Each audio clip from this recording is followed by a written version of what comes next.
我们决定接管信阳猫车剩余的所有猫咪。我是北京师范大学哲学院的一名博士，就是我没有任何立场和理由说谎。对，然后我来这儿当了15天义工，我一开始我去仓库里边搬东西，后来我跟阿姨他们给医生打下手救助伤猫，所以我知道仓库里边物资的情况，尤其是好猫粮和好罐头，他们收了很多。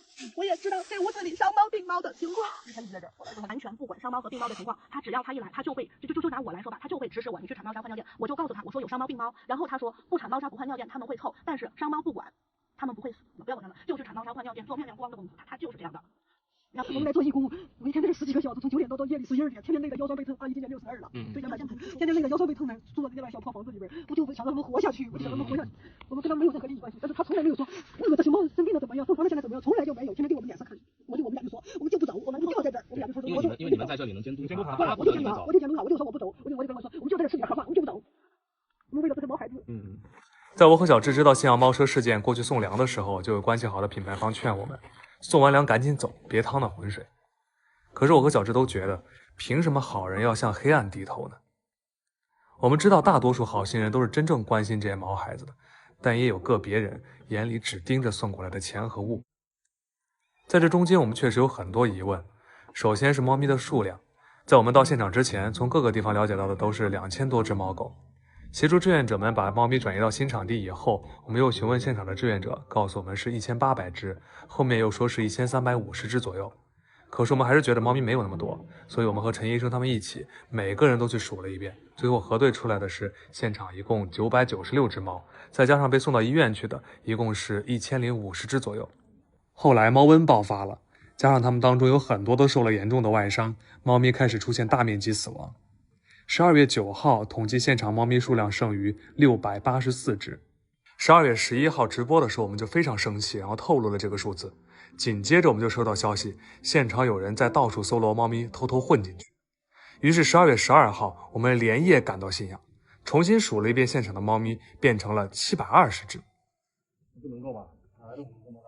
在9号之后，一直是有猫咪陆续死亡和住院的。按理说，基地现场的猫咪数量应该更少才对。结果还凭空多出了几十只，算上在住院的91只猫，一共是变成了811只。有统计的猫咪死亡数量是163只，那么多出来的猫咪从哪里来的？消失的猫又去了哪儿？我们无从得知。在猫车事件开始的时候，我们就一直跟大家说不要捐钱，想帮忙可以送点物资。我们到现场的时候也和负责人说了，需要钱的话，我们和品牌方们可以一起想办法。我们关于猫车的视频全网一共有2000多万的浏览，所以后来大量的物资涌到现场，塞满了整整5个仓库。我们提前预料到了这个事情，所以猫车事件一开始，我们就安排了助理一直在这边当志愿者，没有休息过一天。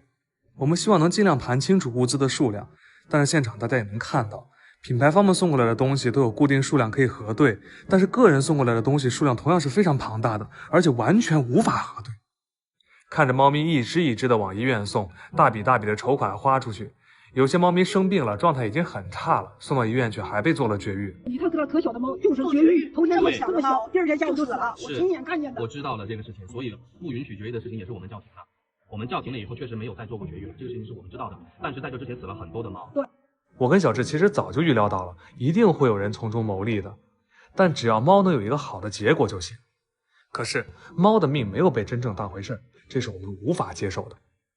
所以12月3号，我们就和现场的主要人员开会，叫停了所有对外的募捐。这里要和大家说清楚，从头到尾，我跟小智没有接过1分钱，也没有拿走过1样物资，我们的身份只是一个出钱又出力的志愿者。现场固定的志愿者不够，大多数人都是零零散散的来，每个人之间呢都有信息差，这就导致了有的猫咪被重复照顾，有的猫咪没有被照顾到，那些没有被及时护理的猫咪状态就越来越差。所以我跟小智觉得这样是根本不行的，我们就出面沟通，说不让大家白干，我们来承担工资，找几个有时间的志愿者固定在那里，这样才能稳定下来。为了提高猫咪的存活率，我们又联系了陈医生，助理带着他们从郑州赶去新乡，给固定的志愿者们做培训，教大家护理的知识。培训的这个事儿是有提前通知的，没想到陈医生到了那天，之前答应固定的志愿者好像商量好了一样，全都没来。那几个真正每天来帮忙干活的志愿者又完全不清楚医生会来这件事儿。然后我们提出我们来出钱请志愿者。对，我跟他最初跟我讲过。然后我要求他请进度的时候，我要求他请完志愿者拉了一个固定的群，那个群里没有在吗？没有，他现在没有。请为什么怀疑？是因为拉了一个10几人的群以后，我提前3天我在国外的时候，我就跟他们说，星期一的时候我要从郑州请医生过来给志愿者培训，我让所有的志愿者到现场来。他通知完以后他说好，等到星期一的时候，我们医生从郑州开4个小时车到这里有1个志愿者。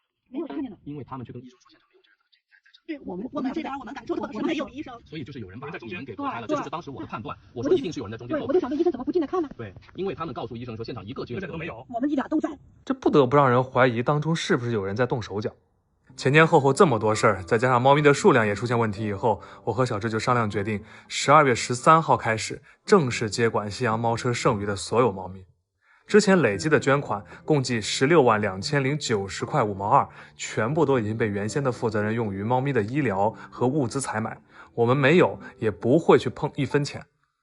在12月3号叫停募捐之后，我跟小智先是承担了医院的部分费用13000元，然后考虑到现有的仓库不通风，不利于猫咪健康，所以呢，我们又租下了一个带窗户的大基地，3个月的租金是11400块钱。然后呢，我们采买了铁丝网和钢架，把基地分成了3个区域，这样呢，后续的猫咪就不用一直关在那些小笼子里了。后续固定的人员工资、医疗、场地等这些费用都由我和小智来承担。如果说后面再有人以信阳猫车的名义对外募集金钱和物资，请大家不要相信。接下来800多只猫的安置，我和小智还在考量。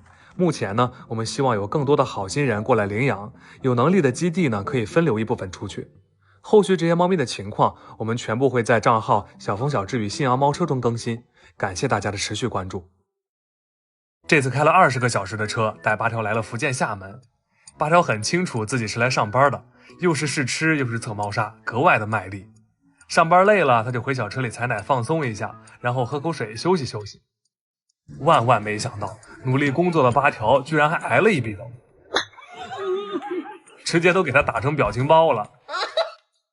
后来我花了好几根猫条才把它哄好。在猫博会现场，我们收到了一份特别的礼物，上面画着8条、小胖和瑶瑶。瑶瑶生前经常带小流浪回院子蹭饭，可能是因为她自己流浪过，所以也想给别的毛孩子撑把伞。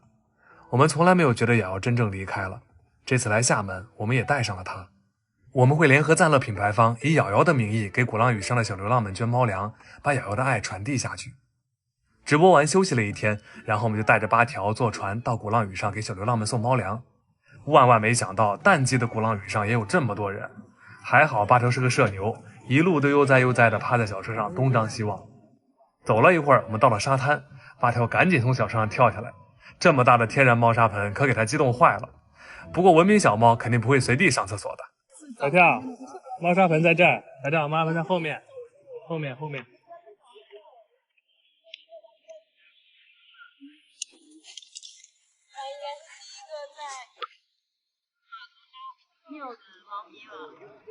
等8条上完厕所，我们来到了一处小院，这里有一大群流浪猫。哎呀，它很粘人哎，它好像厚脸皮子，它好像厚脸皮子。看它像不像厚脸皮子？它叫的声音都像厚脸皮子。当时来要饭的时候就是这个叫声。你好像厚脸皮子。这个小院里，猫咪们的花色特别全，有橘猫、三花，还有小黑猫，甚至连雀猫都有。我还在院子门口发现了一只特别的小黑猫，它的毛发在光线下会发出红色，黑而红，这应该就是传说中的玄猫了。我真没想到鼓浪屿上的小猫居然都不怎么怕人，看到我们靠近的时候还会主动凑过来。